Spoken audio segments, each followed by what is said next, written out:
नमस्कार, मैं हूं आपके साथ प्रीति और आप देख रहे हैं बिहार न्यूज। बाढ़ थाना क्षेत्र के गुलाब बाग स्थित बाजार समिति में इन दिनों लगातार हत्याओं का दौर चल रहा है। विगत एक माह के अंदर अब तक यहां पर 4 लोगों को गोली मारी गई है, जिसमें 2 व्यक्तियों की मौत हो चुकी है और 2 व्यक्ति अभी भी इलाजरत है। वहीं एक बार फिर पावर ग्रिड कर्मचारी पंकज कुमार दूध लाने के लिए जैसे ही कार्यालय परिसर से बाहर निकले, पूर्व से घात लगाए अज्ञात अपराधियों ने गोली मारकर उसकी हत्या कर दी।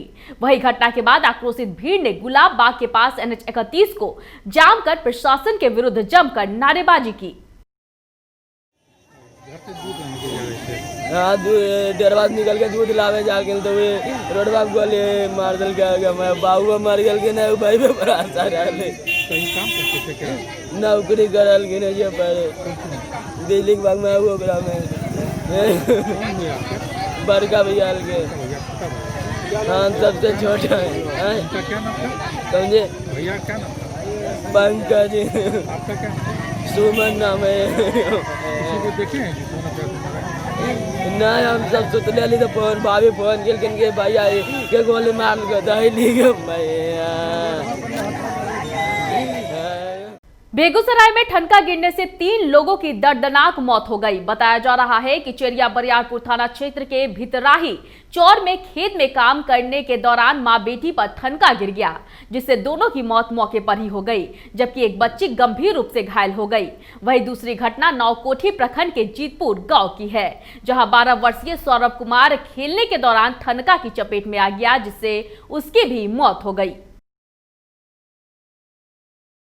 आप जैसा जानते हैं कि लाइटनिंग के कारण विभाग के द्वारा समय समय पे बहुत सारे फोरकास्ट बताते रहे हैं और हम लोग भी लोगों को अलर्ट करते रहे, लेकिन ये दुर्भाग्यपूर्ण रहा है कि आज बेगूसराय में 3 व्यक्तियों की इसमें मृत्यु की सूचना है। हम लोग उसको तुरंत ही जांच करा के उसको लाभ देने की कार्रवाई कर रहे हैं और इसी क्रम में मैं सभी बेगूसराय के निवासियों को सूचित करना चाहता हूँ। पुनः अलर्ट आया हुआ है 9 तारीख, 10 तारीख, 11 और 12 4 दिनों में हैवी रेनफॉल का और थंडरस्टॉर्म का भी, लाइटनिंग का भी। तो मेरी अपील है कि सभी लोग सुरक्षित रहें, घरों में रहें। और लड़का बाहर में खेल रहा था 12:15 बजे और एकाएक बारिश और साथ में ठनका गिरा, बच्चा के शरीर पर गिरा और बच्चा स्पॉट डेथ हो चुका उसी जगह। उस लड़का का नाम पांडव कुमार के साथ सौरभ कुमार उर्फ पांडव, पिता का नाम बोढ़न बहौर तांती, ग्राम जीतपुर, पंचायत संसा, वार्ड नंबर 8, थाना बखरी, प्रखंड नाकोठी, जिला बेगूसराय। वो है गरीब है और एक ही उनको लड़का था। कोसी नदी में हर बार बाढ़ आती है, जिसके कारण कई लोग बेघर हो जाते हैं, जिसको लेकर बाढ़ आने से पहले जिला अधिकारी पूरी तरह मुस्तैद नजर आ रहे हैं। दरअसल डीएम कौशल कुमार ने सहरसा जिले के नौहट्टा प्रखंड के कोसी तटबंध के 78.30 किलोमीटर पर स्पर पर बाढ़ निरोधात्मक फ्लड फाइटिंग कार्य का निरीक्षण किया। साथ ही संबंधित अधिकारी को कई दिशा निर्देश भी उन्होंने दिए हैं। अररिया के पलासी थाना क्षेत्र के कुम्हिया के पास 2 बाइक की आमने सामने की टक्कर में 2 लोगों की मौत हो गई। वहीं इस घटना में एक महिला गंभीर रूप से घायल हो गई, जिसे इलाज के लिए सदर अस्पताल में भर्ती कराया गया है। घटना की सूचना पर पलासी और जोकीहाट थाने ने शव को अपने कब्जे में लेकर पोस्टमार्टम के लिए अररिया सदर अस्पताल भेज दिया। ये जो अभी जिसके डेड बॉडी पड़ा हुआ है सदर अस्पताल अररिया में, इसका नाम शौकत है, इसका घर बलवा है। ये बाइक सवार पे कहीं जा रहा था और सामने से दो बाइक की टक्कर होने से दोनों की मौत हुई है। 2 लोग मरे हैं, घायल भी हैं इसमें? नहीं, घायल नहीं है। एक औरत थी, उसका शायद हाथ या फ्रैक्चर हुआ है। क्या नाम है आपका? मेरा नाम निसार अहमद है। पुलिस अपराध पर नियंत्रण करने की जितनी कोशिश कर रही है वो नाकाम साबित हो रही है। घटना पटना के मनेर और भोजपुर सोन नदी के सीमा की है, जहां 2 गुट बालू खनन और अवैध वसूली को लेकर भिड़ गए और गोलीबारी शुरू कर दी, जिसमें मिंटू रजक की गोली लगने से घटनास्थल पर ही मौत हो गई। वहीं सूचना मिलने के बाद मनेर पुलिस घटनास्थल पर पहुंचकर शव को कब्जे में लेकर पोस्टमार्टम के लिए अस्पताल भेज दिया। वहाँ गया तो दोनों लोग पार्टी गोली चलाने लगा, ठेकेदार लोग। बीच में हमारा भाई मारा गया। क्या नाम है आपका भाई का? हमारा भाई का नाम है मिंटू रजक। कैसे हुआ घटना? ये घटना हुआ सर, दोनों पट्टीदार लोग का नाम गोली चला, सिमरिया में गोली चला सर, हमारा भाई के लग गया गोली। कब हुआ घटना? 11 बजे सर हुआ है। क्या पुलिस कब पहुंची है? पुलिस को हुआ सर 3 बजे। अपना नाम बताइए। मोतिहारी के घोड़ासहन प्रखंड के बरवा खुर्द में बिजली की चपेट में आने से एक युवक बुरी तरह से झुलस गया, जिसका इलाज घोड़ासहन के एक निजी नर्सिंग होम में चल रहा है। युवक का नाम बरवा खुर्द निवासी महादेव शाह बताया जा रहा है। जानकारी के अनुसार युवक अपने मुर्गी फार्म में साफ सफाई का काम कर रहा था, तभी वह बिजली की चपेट में आ गया। क्या स्थिति है उनका? क्या पेशेंट के नाम क्या है? महादेव शाह महीने का नाम है। ये बरवा खुद जो है पेशेंट है, इलेक्ट्रिक शॉक लगा, हमारे यहाँ लेकर आएंगे। उस समय स्थिति अच्छा नहीं था, लेकिन अभी बहुत अच्छा है। मेडिसिन वगैरह दवा हुआ चल रहा है। हाँ, चिंता करने की बात नहीं, विशेष कोई दिक्कत नहीं ना है? ना कोई दिक्कत नहीं। क्या नाम हुआ आपका? मेरा नाम डॉक्टर मुकेश कुमार है। सीतामढ़ी के बाजपट्टी प्रखंड के मधुबन गांव के लोगों ने कुछ ऐसा कर दिखाया है जो आम लोगों के लिए मिसाल बन चुका है। यहां के लोगों ने बुढ़नद नदी पर एक पुल निर्माण के लिए पिछले 25 सालों से जनप्रतिनिधियों से गुहार लगा रहे हैं, लेकिन ना तो सांसद और ना ही विधायक ने ही इनकी सुनी। अंत में लोगों ने एकजुटता का परिचय देते हुए श्रमदान से खुद नदी पर पुल बना दिया। इस काम में लगने वाले खर्चे का जुगाड़ लोगों ने आपसी चंदे से ही किया। वो तमाम लोगों को मैं मुबारकबाद देता हूं जो निराश होकर सरकार से, यहाँ के प्रशासन से, सरकार से और यहाँ की विधायिका श्रीमती रंजू गीता जी से लाखों बार इन लोगों ने गुहार लगाई। पिछले विधानसभा में इन लोगों ने मांग रखी थी कि यहाँ पुल का निर्माण हो। यहाँ 2000 लोग इस पुल से उनको फ़ायदा होता है और यहाँ के लोगों का कनेक्शन टूट जाता है। जब पानी आता है तो आप देख रहे हैं कि क्या हालत हो जाती है, लोगों का आना जाना दोभर हो जाता है, लोग बीमार होते हैं तो अस्पताल तक नहीं पहुँच पाते हैं। तो गांव के उन तमाम लोगों को मुबारकबाद देते हैं कि उन्होंने समाज के लिए एक परसेप्शन सेट किया है कि समाज के अंदर अगर सरकार या प्रशासन नहीं सुनेगी तो ये लोग अपने ताकत से और अपनी मदद से पुल का नहीं, रोड का और सड़क का और तमाम चीज़ों का निर्माण कर सकते हैं। इसलिए लगातार विधायिका जी बाजपट्टी के मसले पर 10 साल के विकास से संबंधित बात करती हैं, लेकिन इस तरह के पुल के मामले को, रोड के मामले को, अस्पताल के मामले को नहीं लिया जाता है। इसलिए यहाँ के लोग काफ़ी दुखी हैं और हम चाहते हैं कि अगली बार जब विधायिका जी आए तो इस बात को ज़रूर सुनिश्चित करें कि बाजपट्टी के अंदर कौन सा डेवलपमेंट होगा, किस तरह का डेवलपमेंट होगा। अभी आप लोग देखते होंगे कि जब भी यहाँ बाढ़ आती है तो हम लोग पूरा डूब के यहाँ से पिछले 2017 में तत्कालीन डीएम रंजीत कुमार ने हम लोग को आश्वासन दिया था कि काम हम लोग पुल बहुत जल्द निर्माण कराएंगे, लेकिन ना तो प्रशासन सुन रही है, ना हमारे विधायक, ना डीएम, ना एसपी, ना एमपी। कई जगह हम लोग काफ़ी प्रयास किए, कई जगह हम लोगों ने आवेदन दिया, बीडीओ से लेकर डीएम तक, एमपी से लेकर विधायक तक, माननीय विधायक रंजू गीता की हम लोग काफ़ी प्रयास किए, कई बार गए हैं। उन्होंने हमेशा आश्वासन दिया कि पुल का टेंडर हो गया, कभी कहती कुछ हो गया, लेकिन धरातल पे कोई काम होता हुआ दिख नहीं रहा। काफ़ी परेशानी को देखते हुए हम लोग पूरे आवाम मीटिंग किए, आपस में चंदा किए और इसका निर्माण कर रहे हैं। और आप लोगों से गुजारिश है कि इसको जहाँ तक हो सके बातों को प्रशासन की नज़र में आवे कि कम से कम इसका आरसीसी पुल का निर्माण हो सके। आप देख रहे हैं कि अभी निर्माण काम अधूरा है, इसमें हमको स्थानीय प्रशासन और स्थानीय नेता के सहयोग की जरूरत है।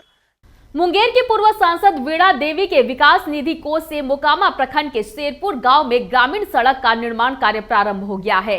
लोजपा नेता राकेश कुमार सिंह और सामाजिक कार्यकर्ता अगम सिंह ने संयुक्त रूप से इस निर्माण कार्य का शुभारंभ किया। पूर्व सांसद वीणा देवी की पहल पर सड़क का निर्माण कार्य गुणवत्ता की मिसाल कायम करेगा। शेरपुर गांव की निर्माणाधीन सड़क मरांची, ताजपुर, शेरपुर, बादपुर को ये सड़क जोड़ती है। पत्रकार महोदय, ये जो अभी रोड का निर्माण हो रहा है पूर्व सांसद वीणा देवी के फंड से हो रहा है। ये रोड की स्थिति बहुत जर्जर था, ग्रामीणों का मांग था, जो आज पूरा हो रहा है। वीणा देवी सिर्फ इस रोड को ही नहीं, एक टाल जाने वाला रोड है उसमें भी उनका फंड से रोड बनवाने का काम किया हूँ। हमारे गांव में बीना देवी ही नहीं, सूरजभान जी भी ने विधानसभा का भी फंड दिया था। और हमारी सांसद महोदया शेरपुर के लिए हमेशा तैयार रहती हैं। माँ जगदम्बा का मंदिर निर्माण में भी 51,000 रुपया देने का काम किया। और ये जो काम है, मैं गांव के सभी कार्यकर्ता को काम दिया हूँ। इस काम में न मैं ठेकेदार हूँ, न ये मुखिया जी ठेकेदार हैं। इसमें 6-7 आदमी हैं जिनका नाम है साकेत कुमार, बिट्टू सिंह, सोनू कुमार, मोनू कुमार, सतीश सिंह, नंदन कुमार। मैं अपने कार्यकर्ताओं से ये अपील करना चाहता हूँ कि सूरजभान सिंह से जुड़िए। ऐसा ऐसा अनेकों काम आएगा जो और कार्यकर्ता को मिलेगा। हमारा ग्रामीणों से निवेदन है कि ये रोड जब बनता है, ये रोड आपकी है, 10-12 दिन इस पर चलन चालन को बाधित रखें ताकि ये रोड मजबूत रहेगा। और भविष्य में और भी काम के लिए ग्रामीणों ने योजना दिया है, उसको भी पूरा कराने। एक और मुख्यमंत्री नीतीश कुमार अपने 15 वर्षों की शासनकाल के दौरान पूरे बिहार में विकास करने का ढिंढोरा पीट रहे हैं। वहीं उनके पैतृक गांव कल्याण बिघा से महज 2.5 किलोमीटर दूरी पर स्थित चंडी प्रखंड के घोरहरी गांव में आज भी आजादी के कई दशक बीत जाने के बाद भी विकास से कोसों दूर है। बता दें कि 800 से अधिक आबादी वाला यह गांव हरनौत विधानसभा क्षेत्र में पड़ता है और इस क्षेत्र के विधायक पूर्व शिक्षा मंत्री हरि नारायण सिंह है, जिनके क्षेत्र में आज भी किसी की तबीयत खराब हुई तो मुहाने नदी में मौत की खौफनाक मंजर के सहारे खाट पर टांग कर मौत की चचरी पुल व पगडंडियों के सहारे मुख्यालय तक जाना पड़ता है। तो वहीं कई लोगों की प्राथमिक पढ़ाई के बाद पढ़ाई लिखाई ही बंद हो जाती है। हमारे करीब विधायक जी कहते हैं कि अबरी देंगे कहते कहते अच्छी हम बुढ़ारी बीत गया सर। कोई अच्छी बात नहीं कहते, मानते हैं। वोटों ले लेते हैं, कहता है कि घोरहरी गांव है ये, हम वोटें नहीं देते हैं। हाँ। तो कैसे आवागमन होता है? आते हैं, कभी हांडिया पर पार करते थे, कभी तसला में, कभी नाद में, सालपीट खाद वगैरह पाल करते थे। अभी कैसे पार होते हैं? अब तो सर देखिए टूटा हुआ चाली ऐसे कभी धोखा देता था, बाल बुतरू गिर जाता है, मर जाता है। लेकिन कोई ध्यान नहीं देते हैं। तो विधायक जी क्या कहते हैं? कहते हैं अबरी में देंगे, तबरी में देंगे, वोटों में ही ले लेते हैं। कहते हैं कि अबरी में देंगे, तबरी में देंगे। अब क्या के पिछड़ जाते। कौन है विधायक यहाँ के? बाबू हरि नारायण सिंह। हमारा गांव बहुत पिछड़ा है। हमारे चंडी प्रखंड का ये घोरहरी गांव है, जहां रोड और पुल के कारण बहुत सारी दिक्कतें, समस्या आती है। प्रसव में, महिला की प्रसव में दिक्कत होता है। बच्चे हमारे काफ़ी सारे डूब के मर जाते हैं यहाँ पे। तो हम लोग को सरकार से यही मांग है, बार बार यही मांग करते हैं कि रोड और पुल हम लोग को चाहिए। ये कम से कम आज़ादी से 60-70 साल हो गया, अभी तक कोई भी सरकार आया ध्यान नहीं दिया। लेकिन हम लोग बार बार यही कोशिश करते हैं, हर बार वोट भी देते हैं, लोकसभा हो या विधानसभा, सब में वोट देते हैं और हमारी मांग एक ही रहता है कि पुल और रोड चाहिए। बस ये सरकार पूरा कर दे, ये गांव फिर सुरक्षित हो जाएगा। मेरा नाम विकास कुमार हुआ। सहरसा जिले के कहरा प्रखंड के बसोना गांव के स्कूल में जल जीवन हरियाली के तहत फलदार पौधारोपण का आगाज दीप जलाकर किया गया, जिसमें सैकड़ों जीविका दीदियों ने हिस्सा लिया। वहीं डीडीसी राजेश कुमार ने कहा कि कई क्षेत्रों में तकरीबन 2,51,00,000 पौधे लगाने का लक्ष्य रखा गया है, जिसमें सहरसा जिले के जीविका दीदियों को 1,77,035 पौधे लगाने का लक्ष्य 9 अगस्त तक दिया गया है, जिसके लिए पौधा वन विभाग से उपलब्ध करवा दिया गया है। 51 लाख पौधे लगाने। इस अभियान के तहत जीविका सहरसा का लक्ष्य 1,77,035 पौधे लगाने का है। इसी की शुरुआत करते हुए आज कहरा प्रखंड में इस पंचायत में इस योजना का शुभारंभ किया जा रहा है। जीविका का बहुत अच्छा प्रयास है। इस पंचायत में 2000 से ज़्यादा जीविका दीदियां हैं और सबों के लिए वन विभाग के द्वारा पौधा उपलब्ध करा दिया गया है। और आज से कल तक 2 दिन में सभी दीदियों के द्वारा अपने घर के पास उपलब्ध भूमि में ये पौधा लगाया जाएगा और फिर उसका देखभाल करेंगे। इसी प्रकार यह अभियान आज से चल के 9 अगस्त तक पूरे जिले में जीविका के माध्यम से संपन्न होगा। सीतामढ़ी शहर के कई मोहल्ले वासी जलजमाव की समस्या से परेशान थे, जिसके बाद डीएम के निर्देश पर सीतामढ़ी की नगर परिषद ने शहर के पासवान चौक के समीप सड़क को काटकर पानी की निकासी का इंतजाम किया है। प्रशासन के इस पहल से शहर के कई इलाकों को जलजमाव से मुक्ति मिलने की संभावना जताई जा रही है। बता दें कि हर साल बरसात के दौरान सीतामढ़ी शहर के कई मोहल्ले भयानक रूप से जलजमाव की चपेट में आ जाते हैं। वहीं डीएम के पहल पर लोगों ने राहत की सांस ली है। निर्देशानुसार एवं कार्यस्थल पर जो समस्या था, उस समस्या के जो जल जमाव की समस्या थी, जिससे कि 5000 की ऊपर की आबादी प्रभावित थी, उन्हें जल जमाव की समस्या से मुक्ति दिलाने हेतु ये आरसीसी ह्यूम पाइप डालकर नगर परिषद सीतामढ़ी के द्वारा पानी निकासी की व्यवस्था की जा रही है। इस वक्त की खबरों में फिलहाल इतना ही। मुझे दीजिए इजाजत, लेकिन देखते रहिए बिहार न्यूज। नमस्कार।